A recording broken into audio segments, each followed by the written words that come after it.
Welcome back, everybody. My name's Andrew and you're watching the Kelly's Country Life.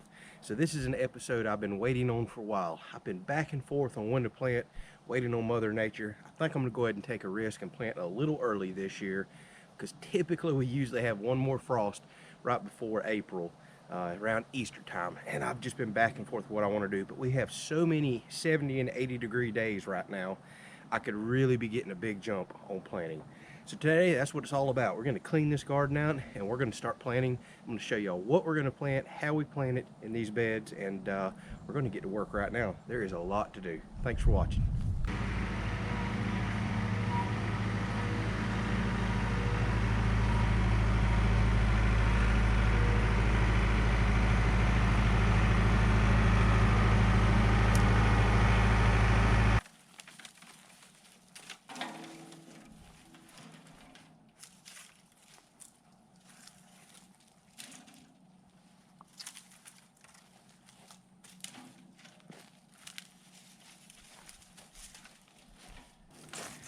All right, so some of y'all may be wondering why I have last year's garden stuff still out here.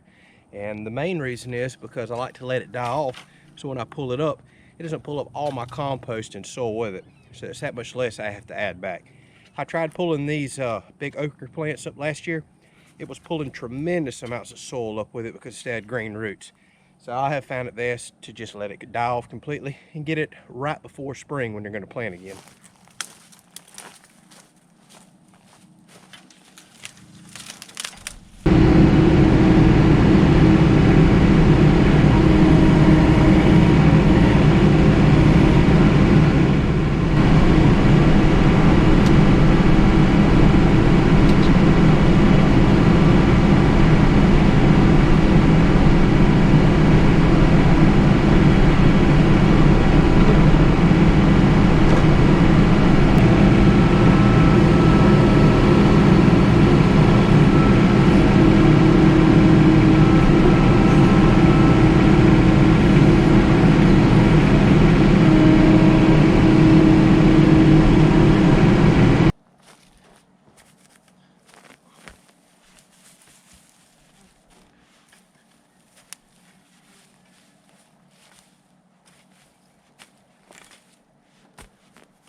it's next day. I just ran out of daylight yesterday, and I apologize for the noise in the background. You're gonna hear nail guns and air compressors going off like you hear right now.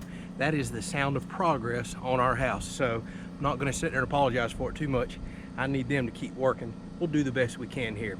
So to wrap this video up, since it's getting on a bit long, I wanna get my potatoes in the ground. Potatoes is always the first thing I plant come March every year. We'll do another video to where I need to fill some beds with compost. I'll show you a compost pile I'm making, and then we'll start planting the rest of our above ground crops. But right now, the almanac says it is time to get root crops in the ground. So let me show you what we're planting. So I went and bought, I don't know, 12 or 15 pounds of what are called new potatoes. You have red potatoes and white potatoes. We kind of just always went with the red ones. We like them. And this is how they come. It's called a seed potato. These eyes on it, including this big one, I don't really like them much bigger than this, all the way down to that little one right there and here. You can actually cut these off. You put them in your furrows that you make, eye up, cover them up, and that is how you plant your new potatoes. So I like to have an eye a little bigger than that. So I'll get one planting off of this. Some of these I'll actually get 3 or 4 eyes off of one potato to make that many plants. So let me show you how I'm gonna do this. All right, so I've already came in and loosened the ground up with what I call a garden rake, the big one on the handle. But it looks a lot like this, just a little deeper. So I want a nice, loose, fluffy soil for planting pretty much everything that I do out here. And it gives you an opportunity to dig down a few inches and kind of turn it over to get back to some of that nutrients.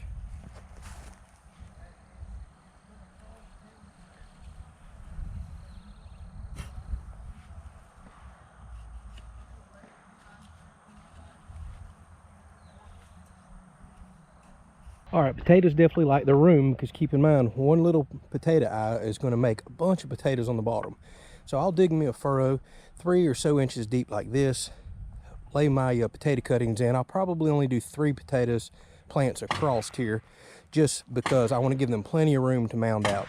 And then later on, as the potato plants start coming up, you'll start coming out and mounding dirt up and over, because you never want to have exposed potatoes on the bottom. You always want to mound over. And we'll go through this process coming up over the next few weeks as these continue to grow. So let me show you how I cut and plant these. All right, so it's quite simple. Take a potato with an eye like that. That seems to be only one good eye on this potato. Cut it off just like that. And here's the key. Save this potato, it's still good. We'll actually cook and eat these. I'm putting them right back in the box. So you've got the potato cut with the eye. You'll put eye up.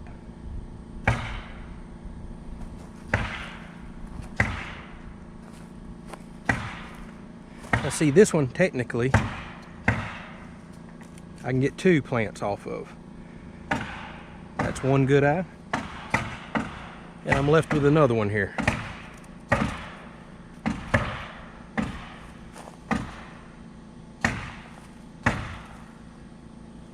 Still have a good potato to eat.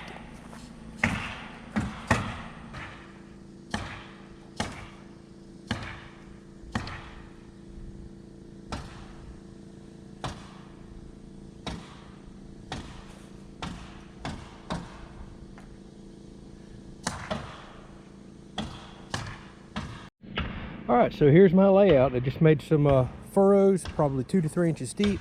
3 potatoes per furrow is good. I have found with this compost and raised bed gardening, you can put stuff way tighter than normal, but potatoes, I always like to leave room for them to expand out. And again, loose soil is key, because it's got a lot of potatoes to put and pack in the ground, and you don't want it trying to expend all of its energy busting up hard dirt. This works really good right here in loose compost. So what we'll do now is get all this covered up and water them in.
Alright, so we have made really good progress in the garden. We got everything cleaned up with a nice amount of mulch now. All the beds are cleared out. Still have a tiny little bit of weeding to do. Have to haul some more compost in for a couple of these beds. Like I said, we're going to catch all this on the next episode. And then we'll get to planting the above ground crops. But potatoes are in, and I can't remember if I mentioned, I specifically built this bed 2 2x10s high just to hold plenty of compost in there to keep it nice and loose for the potatoes to grow down. That's important. These beds probably would work, but I like to have more soil underneath them than this. So these are planted up. Still have quite a few left in the box over here. So we are going to do some you can do awesome mashed potatoes with those, garlic mashed potatoes. I like to thin slice these and deep fry them. We'll do some of that. We may include it on the channel. Well, thank y'all so much for watching. Hopefully you enjoyed this. Like I said, what's coming up next on at least the gardening part of the channel is going to be cleaning these beds out a little more, hauling in some compost, showing you my compost pile that I started from last year. I've also got a new one started, and I've got some ideas on how I'm going to support some of these crops that tend to blow over in the wind. So we have a lot of stuff to cover. I'll explain what kind of compost I have, where I've got it, and so we'll be planting several different kinds of crops out here. So really looking forward to that. Just got to find a little bit of quiet time to plant it, and we'll get another video out to you. Thank y'all so much for watching. We'll catch you on the next video.